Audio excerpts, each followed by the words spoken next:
So hello everyone. Tonight I'm going to give you a very brief overview of Tours.com architecture. My name is Giuseppe. I'm from Italy, born and raised in Sicily actually, but for the past 7 years I've been living around the world. Louder? Is that okay? I have a website that I rarely update that is giuseppe.pizza, and the fact that I'm Italian and I like pizza is just a coincidence. I'm Giuseppe Gurgone on Twitter, and I joined Twitter as a user in 2009. I'm not related whatsoever to Twitter.com, so please don't sue me tonight. Okay. When I joined Twitter, this is how it looked like. It was very Web 1.0 kind of thing. I believe it was server rendered with a bit of JavaScript on top of it. It was still pretty slick for that time. But a little over 1 year later, they released a new UI completely redesigned from scratch. And they had this sidebar on the right, I believe a contextual sidebar that it will use for many things like show you details about the tweet, or like the slide before, information about the profile and so on. They called it Neuter, and that's how they sort of promoted it. I put bang there because it's, around that time is when they introduced the famous hash bang, using your fragment to do basically routing, navigation between pages and all that. It was a full client-side application, a very complex one, I believe. Even with a very minimum amount of pages, was doing very interesting stuff and invested a lot in open source, either both contributing and using it, using jQuery, Mustache, Live.js Modernizer, and all this kind of fancy stuff at that time. And also everything was built in using a homegrown MVC. I believe that Backbone at that time was probably quite young, and whatever, like many other companies, they figured they built their own. And as they were adding new features and all this kind of stuff, obviously things got more complex and all that, but it was necessary because it was a big single page application basically. 2 years later, and bam, they did it again. They revamped the UI, and now like the sidebar is gone, and tweet became expandable vertically, basically. So now you could expand a tweet, and the timeline would expand and show you information. And around that time, also they introduced those previews. They add some partners like YouTube and all this kind of services, and showing previews as you expand every tweet. And it was also around that time that I was using Twitter a lot, and I had this idea of what if Twitter had inline previews. I was kind of pissed to click every time to see what was the picture about, or the YouTube video about. And eventually I ended up building a browser extension called Preview Tweet that would do exactly that, adding a small imager on the right side of each tweet. And that's when my journey into Twitter.com source code started. I had to reverse engineer the shit out of it. It was really like literally having minified code on the side, like beautified, and then sort of rewriting the relevant part on my editor like there. And obviously I learned a lot of stuff. And for instance, like why use true when you can use not zero, or the tilde operator and comma, and lots of interesting things around like minifiers and all this kind of stuff. And well, yeah, eventually I made it. I built this browser extension that's been open source from day one. And this is like the last iteration before they released Twitter cards. It looks familiar probably, but that was before Twitter cards. Anyway, so around that time, with this new release, they sort of changed things a little bit. They went back to server-side rendering, reducing the time to first tweet of 1/5, and they went with progressive enhancement. They built a JavaScript framework, very small JavaScript framework that was component based. Was like at this point, I think React wasn't even open source, um, and all the alternative were pretty much MVC like stuff. They were writing their code in CommonJS and then wrapping them in AMD module that I will load with load runner that is pretty much the same thing, very similar to required.js. They also at this point they sort of they said hi to basically to the famous HBang in favor of push state and a more reliable URL. So we're going to go through those small main pieces. Obviously, I'm not able to cover all of them, but most of the important things are right there. We're going to look at Flight.js, that is their JavaScript framework that eventually they open sourced in 2013. How they do code splitting or how they organize bundles, how they initialize the app, and finally routing. So Flight.js is basically a component-based framework, and it is event-driven. Components are totally isolated from each other, and they communicate.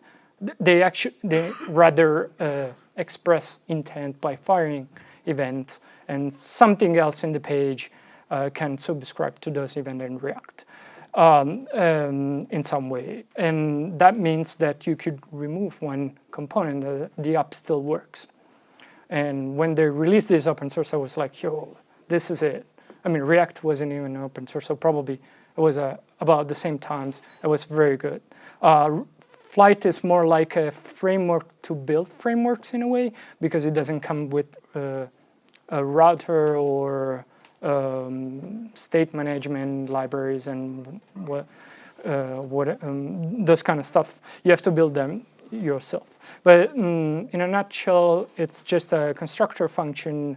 You can have optionally, you can define some default attributes that are similar to React props. And then you can do some, you can add some logic around functions. And for instance, after the component is initialized, you can, it's something similar to component mount of React, if you're familiar with that, where you can register event handlers and do your stuff. But basically, components just fire events. They can manipulate the DOM and so on. You eventually would define your component with fly.component and passing in this function, and then using it by attaching to a DOM node. You can either pass in a selector or just an existing DOM node, and you will attach that component to the DOM, and it will start to work. So every flight components get a reference to the DOM node that is attached to. You have two versions, jQuery 1 and plain DOM node. And Twitter specifically organized their component in UI and data components. In reality, there's no difference. There's not such a this classification is not a thing in Flight. It's just their own decision. They decided to have UI components to manage user interaction, update the DOM, and all this kind of stuff, while data component just communicate with the server, fetch data, and all and so on. They're completely decoupled, and as I say, they can trigger and subscribe to a DOM event. They're totally independent, basically. And that makes them very easy to test, because what you have to test, it's just this contract, basically. You have to test that they fire an event or that they react to some event. I had the chance to build an application with Flight, and it was super easy. And also, backend developer were like super able to write JavaScript and without any problem. And most importantly, it's very recent. They're very recent. They're very easy to reason about, because now you just have to understand the small components. And probably this tweet summarizes perfectly if the poo is trapped in a box and all is not when you open it. That means like that you could put whatever you want inside your component, but it was very isolated, and you could refactor it later, and no problem. Didn't matter how bad was the code, and it would still work, and it wouldn't affect the entire application architecture. So moving on to code splitting, if you open the source tab in the developers tools of any Terra.com page, you will see this. And basically, they have two main bundles. One is init, and the other one is common. And then there is a page-specific bundle. So every page has their own bundle, gets their own bundles. And those bundles look like this pretty much. They're just a JavaScript module. They export a simple function called init, where they attach a lot of those components to the page. That's it. If you inspect any page, then you will find those four guys, and there are three hidden input and one script tag. The first input has an ID init data, and it contains a huge JSON blob that contains application data state and all this kind of stuff. It's similar to, I don't know if you've ever done server-side rendering with Redux, and you have the initial state and you dump it in a global object or whatever. Then they have another hidden input where they store the modules that they want to load for this page, in addition to init and common. And then the base path for the module loader, that is this Swift module path. And eventually they require the init bundle. And the init bundle does a lot of things, but the most important, in my opinion, or at least is this one, that is a tiny bootloader that does four main things. The first is to grab those initial data, like the JSON that you saw here, and then grab the module path that the module loader is going to need to find every bundle, and then grab all the modules with class Swift boot module. In this case, was hub pages permalink, and finally just requiring using is like down there is like require of require.js. That comes from loader runner. There is a module loader that Dan Webb wrote. They basically require all those modules, and then which, if you remember, every module would export this function, and they just call this function with the initial data. And that's how they boot pages. And until a few days ago, I was preparing my slides, and this guy told that they're moving to Webpack. Took a quick look, and it seems like that it's still like an ongoing process. They're definitely moving to Webpack to bundle the JavaScript and every assets actually. for that matter, probably they will move to React in the future. I don't know. Finally, routing. They use push state via the HTML5 history API. They rely a lot on progressive enhancement. So URLs works even usually if you have JavaScript disabled, your page will load because they render server side. And but here they have the same distinction of UI components and data. They have two components for to manage routing. One is a UI component that does nothing but listen for clicks on JS/nav links.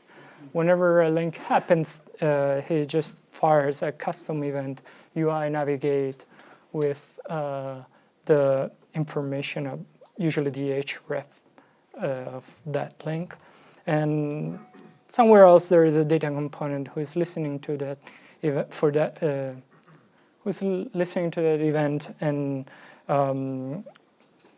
fetches the data and then updates the, if everything goes well, it updates the URL and history and fires a custom event again saying, everything went well, here's the data and here is the payload. Whoever is interested can update the page. And obviously there's this guy again, the UI component, that will grab those data and update the UI.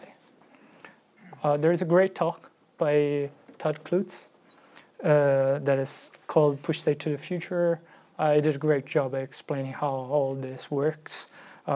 You definitely might want to check it out.